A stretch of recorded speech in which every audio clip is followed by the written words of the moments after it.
ہمارے یہاں مرد رمضانوں میں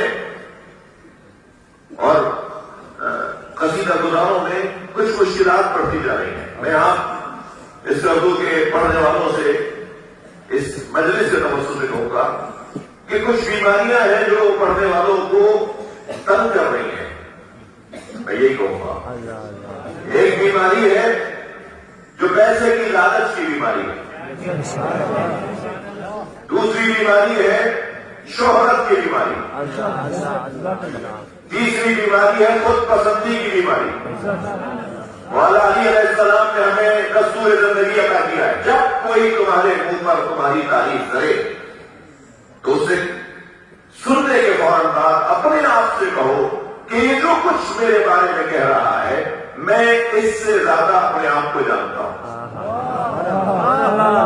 یہ مولا کا فرمان سنا رہا ہوں. جب تمہارے اوپر تمہاری کوئی تعریف کرے تو اپنے آپ سے کہو کہ میں اپنے آپ کو اس سے زیادہ جانتا ہوں جو میری تعریف کر رہا ہے.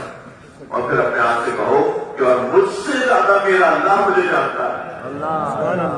یہ بیماری رک جائے گی خود پسندی کی, عجب کی, دکھاوے کی, اپنی تعریف سننے کی. کوئی تعریف نہ کرے تو اس پر دل چھوٹا کرنے کی, کوئی تعریف کرے تو اس کو اچھا سمجھنے کی. یہ بڑی بیماری ہے جو راحت سے پڑھنے والوں کے لیے. مجھ جیسے لوگ خود اس کے اندر اس وبا کا شکار ہو سکتے ہیں, ہوتے ہیں. دوسری بیماری ہے پیسے کی لالچ. کتنا ملے گا, لفافہ کتنا ہے, معاف کیجیے گا. کھوتی ہے اپنی محنت, برباد کرتی ہے اپنی محنت پیسے کی لالچ میں جاتا. یہ بہت بڑا خطرہ ہے جو خطبہ و ذاکرین کے ساتھ پڑھنے والوں کو ملا ہے. میں ہرگز یہ نہیں کہہ رہا کہ نیاز لینا جائز نہیں ہے. جو چیز جائز ہے وہ جائز ہے. فکس میچ کو فکس کرنا عالمی قوانین کی خلاف ورزی ہے. مجلس کو فکس کرنا کیسے حلال ہوگا؟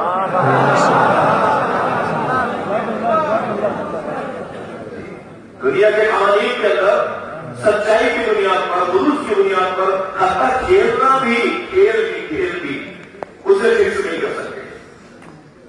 تو پھر ممبر کو کیسے فکس کریں گے, پھر یہ مائک کو کیسے فکس کریں گے, پھر یہ کیسے پیسے کی لالچ میں اس سے روحانیت ختم ہو جاتی ہے. بعد میں اثر نہیں رہتا, زبان میں تاثیر نہیں رہتی. میں کچھ فقیر نے ایک جگہ کہہ دیا تھا کہ میں اپنے اوپر نیاز کو طے کرنا حرام سمجھتا ہوں تو خود میرے قبیلے کے بعض لوگ مجھ سے ناراض ہوئے. مجھے سمجھانا پڑ گیا بعض اپنے قبیلے کے لوگوں کو کہ بھائی حرمت کی کم سے کم دو قسمیں تو ہے, حرمت ذاتی اور حرمت عرضی. حرمت ذاتی کے طور پر تو لحاظ طے کرنا حرام نہیں ہے, مگر حرمت عرضی کے طور پہ تو میں اپنے اوپر حرام کر سکتا ہوں. مجھے پتا ہے کہ ٹھنڈا پانی پینا سب کے لیے حلال ہے, جائز ہے, مگر میرا گلا خراب ہے, میرے لیے حرام ہو سکتا ہے. کھٹی چیز کھانا کسی کے لیے بھی حرام نہیں ہے, مگر آپ کا گلا, میرا سینہ خراب ہے تو کھٹی چیز کھانا میرے اوپر تو حرام ہو سکتا ہے. جب مجھے پتا ہے کہ نیاز طے کر کے, یہ میں بابا بتا رہا ہوں پڑھنے والوں کے لیے, جب نیاز طے کر کے میں پڑھوں گا تو میری زبان میں تاثیر نہیں ہوگی, میرے پڑھنے کا اثر نہیں ہوگا, میرے نوحے کو سن کے لوگوں کی آنکھوں میں آنسو نہیں آئیں گے, مولا علی کے بظاہر سن کے کوئی مولا سے قریب نہیں ہوگا. یہ حرمت آتی ہے یا نہیں؟ مجھے تو آپ کہنا کہ میں اپنے پر حرام بناتا ہوں. ایسے ہی میں ایک پڑھنے والوں سے گزارش کر رہا ہوں. استاد محسن قادری ماہ مبارک کے رمضان میں 30 دن تک درس دیتے رہے. 30 دن کے بعد انہیں بغیر کچھ دیے ہوئے رخصت کر دیا. جی میں بیلنس کرنا بھی جانتا ہوں. تو ان سے کسی نے کہا نہیں تو میں استاد کو کیا کیا کریں, حجت الاسلام کو ہم کیا دیتے ہیں. محسن قادری استاد نے کہا کہ میں تو حجت الاسلام ہوں, مگر میری گاڑی پیٹرول کھاتی ہے.